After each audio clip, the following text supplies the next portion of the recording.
السلام عليكم ورحمة الله وبركاته. أهلا بكم سنة تانية إعدادي في قناتكم ذاكري أونلاين. إزيكم عاملين إيه؟ يا رب تكونوا بخير. بما إن امتحانات الترم التاني خلاص قربت جدا وكتير منكم طلب مننا ننزل أهم الأسئلة والامتحانات المتوقعة، فإحنا قررنا نبدأ سلسلة من الامتحانات المهمة جدا في اللغة العربية واللي فيها أسئلة متوقعة وبتتكرر كتير في الامتحانات. فلو أنت قلقان وحاسس إنك لسه ملمتش المنهج وخايف من الامتحان فالفيديو ده ليك، فركز معايا وكمل الفيديو للنهاية لأننا هنقول أسئلة مهمة جدا جدا. قبل ما نبدأ انزل ادعمنا باللايك الجميل والاشتراك في القناة علشان تتابع كل فيديوهاتنا أول بأول. من المعروف طبعا يا شباب ان اول سؤال في الامتحان بيبقى التعبير. احنا هنحل على طول مع بعض بداية من السؤال الثاني وهو سؤال القراءة من موضوع لغة خالدة. اقرأ ثم اجب.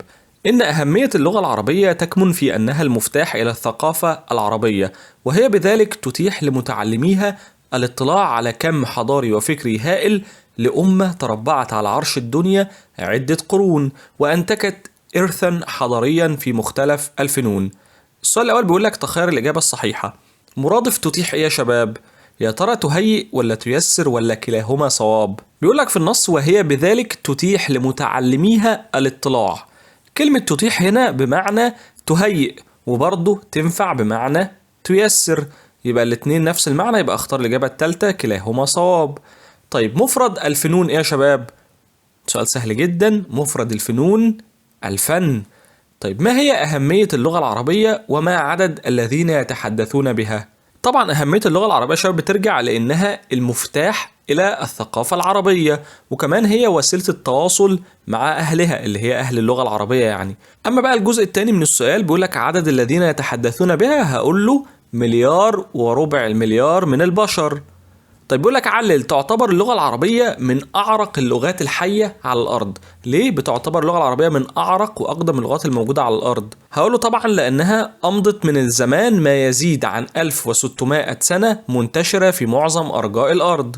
طيب السؤال اللي بعد كده بيقول لك أكمل. يمكننا أن نحتفظ باللغة العربية بخلودها بمزيد من إيه؟ ونقط ومزيد من البحث. هقول له بمزيد من الحب ومزيد من الجد ومزيد من البحث. بعد كده يا شباب معانا مجموعة أسئلة خاصة بقصة كفاح شعب مصر. بيقول لك أجب عما يلي. دخل الجيش المصري أرض فلسطين لتخلصها من عصابات إيه؟ يا ترى فرنسا ولا أمريكا ولا اليهود؟ طبعا لتخلصها من عصابات اليهود. طيب نصرت الدول الكبرى نقط في مؤتمر الصلح، يا ترى نصرت مصر ولا بريطانيا ولا باريس؟ طبعا الدول الكبرى نصرت بريطانيا، الإجابة رقم 2. طب بعد كده معانا مجموعة أسئلة بتقولك ضع علامة صح أو خطأ. أعلنت بريطانيا إلغاء الحماية على مصر مع الاحتفاظ ب4 تحفظات. هل الكلام ده صح ولا غلط؟ أكيد طبعا صح.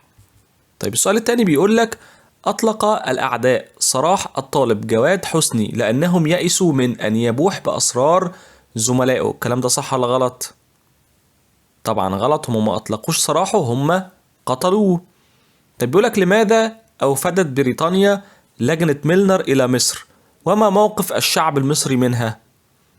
هقوله طبعا أرسلتها للعمل على تهدئة الأمور والتحقيق بقى في أسباب الثورة ومحاولة الوصول إلى حل لا يتعارض مع مصالحها. وطبعا الشعب كان موقفه إيه؟ قاطع هذه اللجنة ولم تجد من تتفاوض معه وعادت من حيث أتت بعد أن عاشت في مصر 3 شهور. طيب السؤال اللي بعد كده بيقول لك كيف واجه المصريون كتائب الشياطين الحمر وما نتيجة ذلك؟ طبعا استقبلها أبناء مصر ببنادقهم ومدافعهم الرشاشة دون خوف، ونتيجة ذلك انه تم القضاء عليها قبل ان تنزل الى ارض الوطن. قبل ما نتنقل على مجموعة الاسئلة اللي معانا بعد كده شباب، حابب افكركم اننا عملنا ملخص كامل لقصة كفاح شعب مصر الترم الثاني. هسيب لكم الرابط اسفل الفيديو ده، لازم تشوفوه لانه فيه اسئلة مهمة جدا جدا. هنتنقل دلوقتي بقى للقراءة متحررة المحتوى. من المستحيل أن يكتمل أي بحث في الرياضيات أو الفلك أو الجغرافيا أو التاريخ أو علم الإنسان أو علم المعادن دون الإقرار بمساهمة البيروني العظيمة في كل علم من تلك العلوم. والحق أن الأغلبية الساحقة من المؤرخين الأجانب قد أعماها الحقد والتعصب فلم تعترف بفضل البيروني. بيقولك اختر الإجابة الصحيحة. مرادف يكتمل إيه يا شباب؟ يعني يزيد ولا يتم ولا ينتهي ولا يوضح؟ طبعا مرادف يكتمل يعني يتم، الإجابة رقم 2. طيب مضاد مساهمة، رفض ولا منازلة ولا مقاطعة ولا نفي؟ بيقول لك هنا دون الإقرار بمساهمة البيروني. معنى كلمة مساهمة يا شباب يعني مشاركة. طيب مضادها إيه بقى؟ مضادها مقاطعة، برافو عليكم. طيب بعد كده بيقول لك ضع علامة صح أو خطأ. للبيروني إسهامات عظيمة في علم الطب. الكلام ده صح ولا غلط؟ هل البيروني ليه إسهامات عظيمة في علم الطب؟ طبعا غلط. مساهمات البيروني زي ما قالت القطعة في علم الفلك والرياضيات والجغرافيا والتاريخ وغيرها من العلوم، لكن هو ما ذكرش الطب خالص.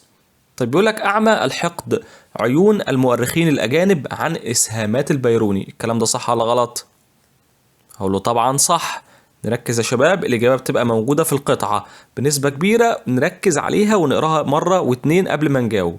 طب ماذا يترتب على ضياع ما قدمه البيروني للبشرية؟ إيه اللي هيترتب على ضياع ما قدمه البيروني للبشرية يا شباب؟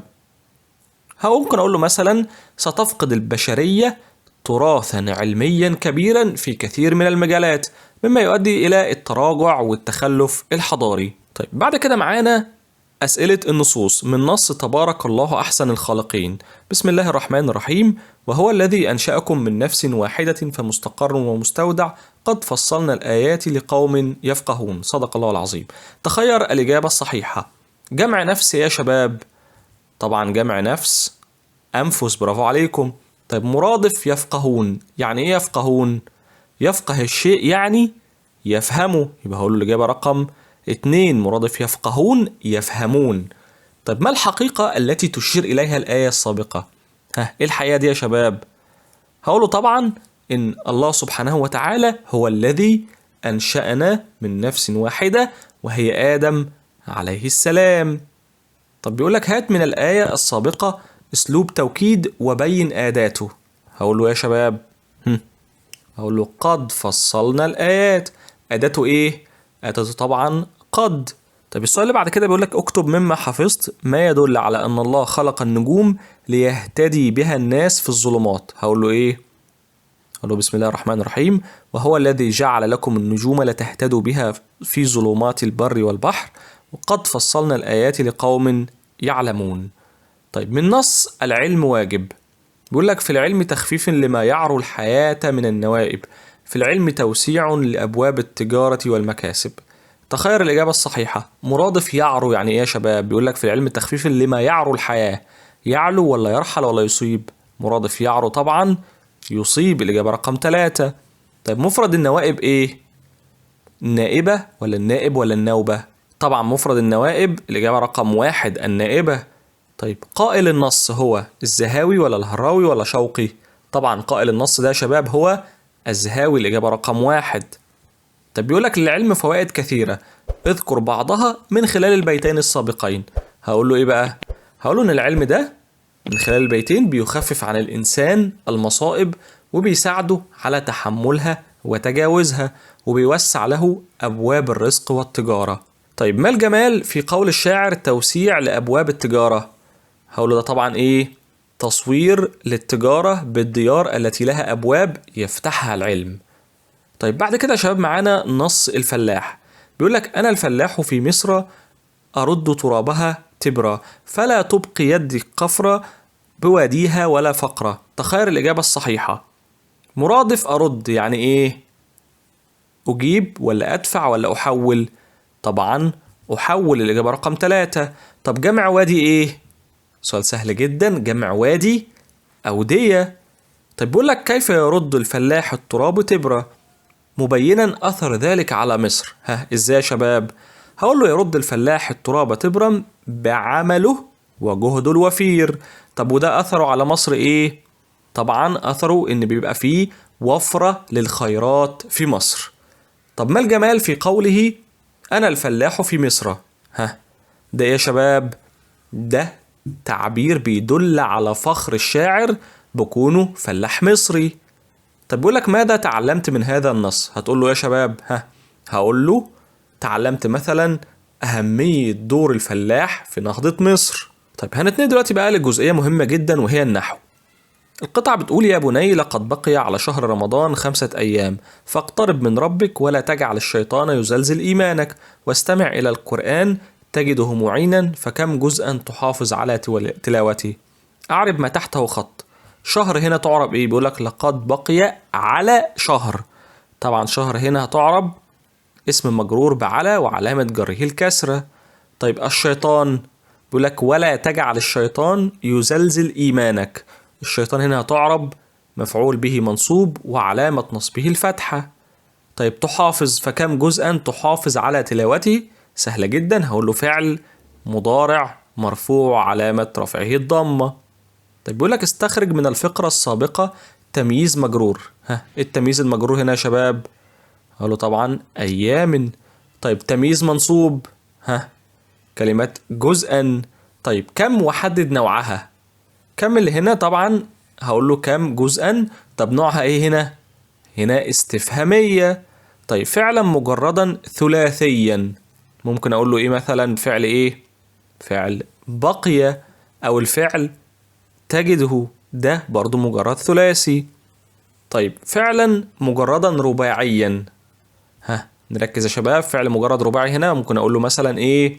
يزلزل. طيب فعلا مزيدا بحرف. الفعل المزيد بحرف هنا هو فعل تحافظ وده مزيد بالالف. طيب فعلا مزيدا بحرفين عندنا فعلين، ممكن اقول له مثلا اقترب ده مزيد بالالف والتاء، وكمان عندنا الفعل استمع. طيب شاهد طلاب الرحلة 15. اكمل بتمييز مناسب. هقول له يا شباب، هقول له شاهد طلاب الرحلة 15 سائحا، او ممكن اقول له مثلا شاهدوا 15 تمثالا. بيقول لك اكشف في معجمك عن كلمة تلاوة. طيب طبعا الماضي من كلمة تلاوة ايه؟ تلا، والمضارع منها يتلو، يبقى هكشف عنها في مادة التاء واللام والواو اللي هي كلمة تلوى. وكده يا شباب يكون خلص امتحان النهارده. لو حبينا نعمل لكم امتحانات تانية علشان تستعدوا لامتحانات الترم التاني يا ريت تقولوا لنا في التعليقات، وان شاء الله نقدر نوفرها لكم في اسرع وقت. وفي النهاية ما تنسوش تدعمونا بلايك للفيديو والاشتراك في القناة علشان تتابعوا كل فيديوهاتنا اول باول. سلام.